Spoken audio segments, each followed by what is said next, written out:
প্রতিষ্ঠান দেওয়ার জন্য দেওয়ার জন্য কিন্তু আওয়ামী লীগ পতিত সরকার সে তার নিজে একটা প্রতিষ্ঠান দিচ্ছে তার বাবার নামে, আর আমাদের গ্রামের বাকি জায়গাটুকু সে একটা ফিশারি দিয়ে আত্মসাৎ করে ৭৫ বছর যাবত লিজ দিয়ে গেছে। অতএব দেখা যায় আমাদের গ্রামে ২টা মসজিদ আছে, মসজিদটা চলে না, আমরা ইমামের বেতন দিতে পারি না, আমরা গরিব দেশ একটা, অথচ আমরা হিমশিম খাচ্ছি মসজিদের ইমামের বেতন দিতে। অথচ এমপি সাহেব আমাদের এলাকার সম্পদ থেকে আমাদের গ্রামের সম্পদকে নিজের সম্পত্তি বলে লুটে ফুটে ১৭ বছর যাবত এই বিষয়টাকে লিজ দিয়ে খাইছে। আমরা তার সুষ্ঠু তদন্ত চাই, সুষ্ঠু বিচার চাই এবং আমাদের এই প্রতিষ্ঠানে সুন্দর ব্যবস্থাপনা চাই, ভালো শিক্ষার মান চাই। এখানে যেসব শিক্ষক আছে নিয়োজিত আছে তারা হচ্ছে সহকারী এবং প্রিন্সিপাল। একজন সহকারী এবং প্রিন্সিপাল দ্বারা কিভাবে একটা প্রতিষ্ঠান চালানো যায়? এটা কি প্রতিষ্ঠান চালানো সম্ভব? আমরা ছিলাম এক সময় ছাত্র, আমরা জানি শিক্ষক করতে গেলে কতটুকু যোগ্যতা লাগে এবং কার কাছ থেকে সুশিক্ষা পাওয়া যায়। এখানে প্রিন্সিপাল দ্বারা তো আর একটা ক্লাস হবে না, 10টা ক্লাসের স্টুডেন্টকে তো আরেকজন প্রিন্সিপাল করাতে পারবে না। একজন সহকারী অফিসের কাজ করতে হবে, সে কি করে ক্লাস নিবে?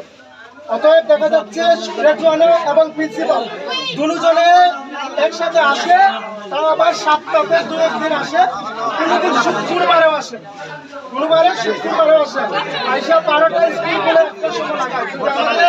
গ্রামের সচেতন ছাত্ররা যদি তাদেরকে অবগত করছে যে তোমরা কিসের জন্য এই স্কুল সময় মতো কিসের জন্য ক্লাস হয় না, তখন তারা উত্তর দিত স্কুলটা হচ্ছে এমপি সাহেব হচ্ছে সভাপতি এবং ম্যানেজিং কমিটি আছে, তোমাদের বাপ দাদার সম্পত্তি না, তোমরা এখানে কথা বলতে পারবে না।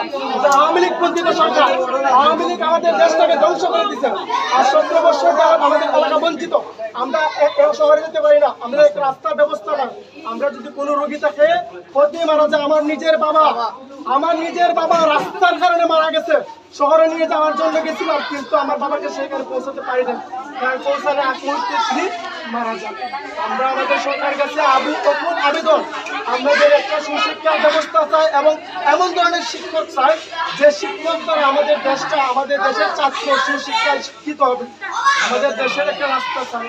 আমাদের অকুল আবেদন আমাদের সরকারের প্রতি, তবে আমাদের একটু নজর দেন এবং সুদৃষ্টিতে আমাদের এলাকাটা দেখেন। এবং আমরা যে কর্মসূচি আজকে পালন করেছি, স্কুল সংস্কার না হওয়ার আগ পর্যন্ত স্কুল বন্ধ ঘোষণা করা হলো।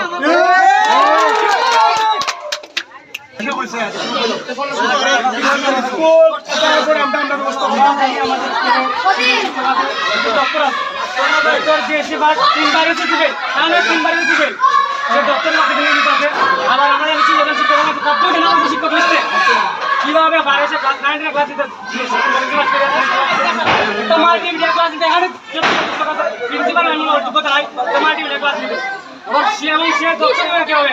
আমরা 9 ক্লাসে যে আমরা শিক্ষার ব্যবসা বন্ধ করতে চাই, শিক্ষার ব্যবসা এক কাজ করতে আছে খাদি যে সিলেবাস 3 বার শিখবে, সে দক্ষতা থাকে নিয়ে আবার ভালো জায়গায় শিক্ষা বাচ্চা আমরা কিতাব ওই দিবা বাচ্চা আমরা সিজন পরিবারে সে দক্ষতা থাকে সারা অবস্থায় ক্লাসে রাখে ইন্টারভিউ করে একটা অদক্ষ আমরা 9 ক্লাস দিতে এটা আমরা বিচার পাই।